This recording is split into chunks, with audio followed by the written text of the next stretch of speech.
about 10 days after 9/11, I went through the Pentagon and I saw Secretary Rumsfeld and Deputy Secretary Wolfowitz. I went downstairs just to say hello to some of the people on the Joint Staff who used to work for me, and one of the generals called me and he said, "Sir, you got to come in. You got to come in and talk to me a second." I said, "Well, you're too busy." He said, "No." He says, "We've made the decision. We're going to war with Iraq." This was on or about the 20th of September.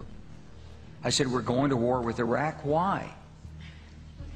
He said, "I don't know." He said, "I guess they don't know what else to do." So I said, "Well, did they find some information connecting Saddam to Al-Qaeda?" He said, No. He says, "There's nothing new that way. They've just made the decision to go to war with Iraq." He said, "I guess it's like we don't know what to do about terrorists, but we've got a good military and we can take down governments." And he said, "I guess if the only tool you have is a hammer, every problem has to look like a nail."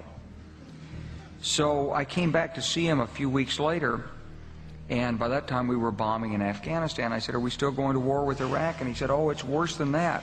He said, he reached over on his desk, he picked up a piece of paper, and he said, I just got this down from upstairs," meaning the Secretary of Defense's office today, and he said, "This is a memo that describes how we're going to take out 7 countries in 5 years, starting with Iraq and then Syria, Lebanon, Libya, Somalia, Sudan, and finishing off Iran." This message